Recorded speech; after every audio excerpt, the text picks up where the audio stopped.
पुनीत और MC stand की लड़ाई में पुनीत के बड़े फॉलोवर्स और MC स्टैन के हुए कम। पर ये सब होने के पीछे एक अहम वजह है, वो तो जानेंगे ही। एक ही बस्ती से होते हुए भी कैसे इन दोनों के बीच छिड़ी जंग। साथ ही जानेंगे पुनीत सुपरस्टार और MC स्टैन के बारे में ऐसी बातें जो शायद आप नहीं जानते होंगे। आज की इस वीडियो में हम इन लोगों की सच्चाई से पर्दा उठाने वाले हैं। तो दोस्तों, लफड़ा ये था कि पुनीत के बिग बॉस OTT में एंट्री मारते ही MC स्टैन ने उनसे उनके क्रिंज कंटेंट पर सवाल कर दिया। समझ रहे ना लाला, तुम्हारे कंटेंट को नहीं क्या पब्लिक क्रिंज बोलती नहीं क्या, कंटेंट नहीं समझते तुम्हारे कंटेंट को, क्या बोलेंगे तुम इस पे नहीं क्या। और पुनीत ने बिना स्टैन का मुंह बिगाड़े जवाब में अपने कंटेंट को सच्चा और लोगों को जो सोचना है सोचे कह दिया। अब वो उनकी समझ है कि वो समझे ना समझे, मेरे को जो आता है मैं वो करने के लिए तैयार हूँ। बाकी इसके बारे में मैं इतना ही कहना चाहूंगा। बट स्टैन तो स्टैन, बिना कंट्रोवर्सी इनका कैसे चलेगा। तो बस इन्होंने भी पुनीत के कंटेंट को क्रिंज मेरे को भी बोल क्रिंज दिया। लगा, लेकिन नहीं क्या मैंने देखा था। और फिर क्या था, बच गया इन दोनों के बीच महासंग्राम का बिगुल। और ये संग्राम शुरू होता है बिग बॉस के घर से।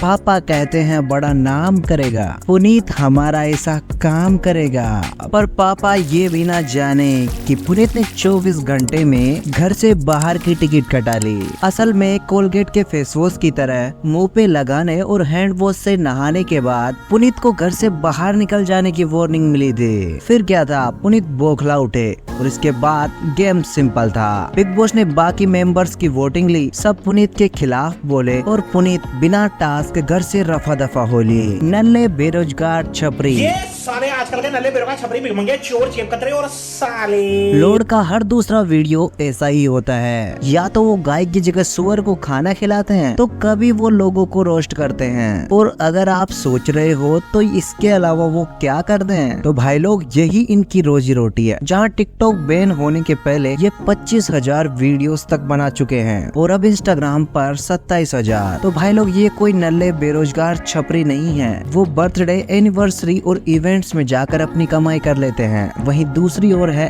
MC स्टैन, गाना बजाने के अलावा म्यूजिक कंपोजर और रैपर के अलावा एक इंजीनियर भी है। इसके अलावा MC स्टैन आज तक कई सॉन्ग्स और 2 एल्बम भी निकाल चुके हैं। मगर रेयर वर्ल्ड के अलावा इन्हें लोग तब जानने लगे जब इनका एक रील वीडियो वायरल हुआ। 80,000 के शूज है, 80,000 के, तेरा घर जाएगा इसमें, तेरा घर इसमें चले जाएगा। जिसके थोड़े ही समय के बाद MC स्टैन बिग बॉस में आए और विनर बनकर और फेम पा लिया। अब बात करते हैं किसने जीते हैं कितने दिल। रिक्शे वाला, रेडी वाला, ट्रेली वाला, दुकानदार, काम धंधे वाला, बिजनेस वाला, ये वाला, वो वाला, यहाँ अच्छा ये पुलिस सुपरस्टार का चर्चा होगा। पुनीत सुपरस्टार झूठ नहीं बोलते। लोगों ने इनके इतने चर्चे मारे कि बिग बॉस का घर छोड़ने के बावजूद 330K से 2.5 मिलियन फॉलोवर्स रातों रात बन गए। लेकिन इनके फॉलोवर्स के चक्कर में MC स्टैन का नुकसान हो गया। बोले तो एक दिन में 44K फॉलोवर्स गायब और पिछले एक हफ्ते में 11.1 मिलियन इंस्टा फॉलोवर्स की गिनती 10.8 मिलियन ही रह गई। हालांकि लॉर्ड पुनीत के फैंस यही नहीं रुके, इन्होंने तो अंबानी का धंधा पानी भी मंदा करने का प्लान बना लिया है। रहना पड़ेगा मेरे आगे। फैंस का कहना है कि पुनीत के लिए उन्होंने जियो सिनेमा इंस्टॉल किया था। अब वो आउट तो मोबाइल से ऐप भी आउट, जिस वजह से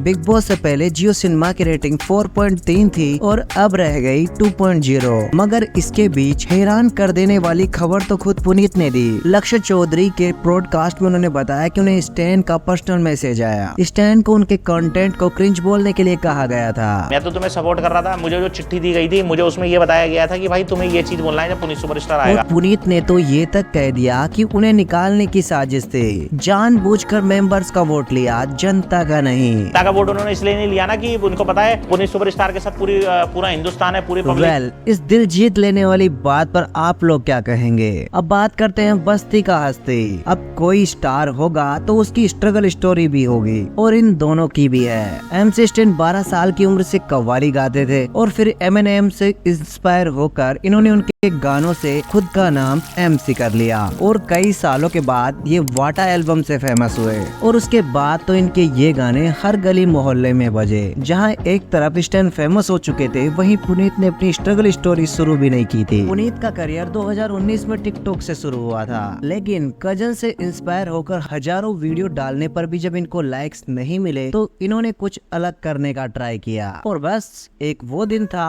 और एक आज का दिन। पुनीत छींक भी मार दे तो वीडियो वायरल हो जाती है।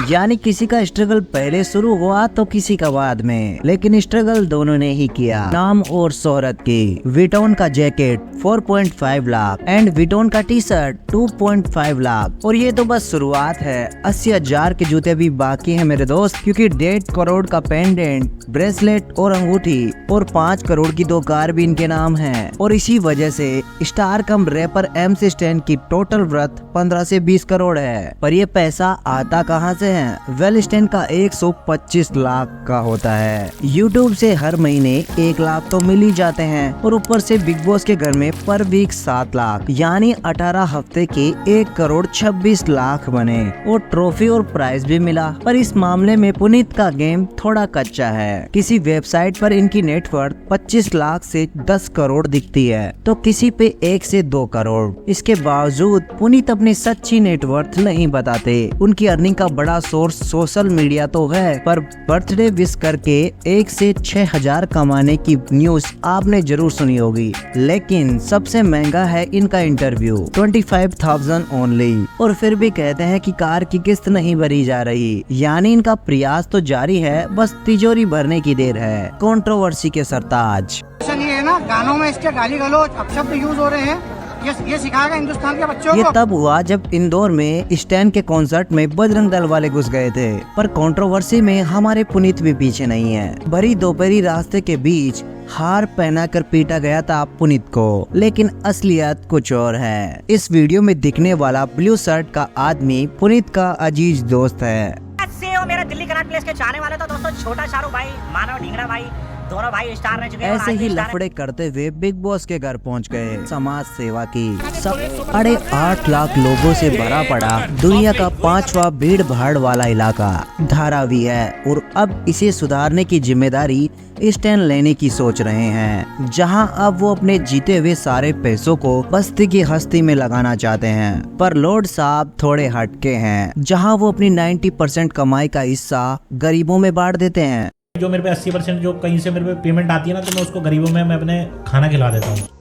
वो गरीबों में चीजें बांट सके, इसके लिए उन्होंने एक गाड़ी भी ले रखी है। मैं रास्ते में जो मैं खाना बांटता हूँ सैटरडे संडे को, क्योंकि मैं प्रॉपर तरीके से खाना ले जा नहीं पाता। अब पुनीत का एक ही लक्ष्य है कि उनके पागलपन से लोग हंसते रहें और उनसे जो पैसा आएगा उनको भी वो बांट देंगे। अमाउंट आता है 10,000 रुपए मेरे पे कहीं से आए, 5,000 रुपए मैंने खाना बांट दिया, 5,000 रुपए मैंने अपनी जेब में डाल दिए, तो मेरे को बहुत अच्छा लगता है। इसके अलावा पुनीत एक दिल्ली में संस्था खोलना चाहते हैं, जहां गरीब बच्चों को कपड़े और वो खाना दे सके। बाकी दोस्तों, इस दिल जीत लेने वाली बात पर आपका क्या कहना है? तो आप लोग हमें कमेंट करके जरूर बताइएगा कि आपका इनमें फेवरेट कौन है और किसकी स्ट्रगल स्टोरी आपको ज्यादा पसंद आई। फिर मिलेंगे एक नए वीडियो में। जय हिंद।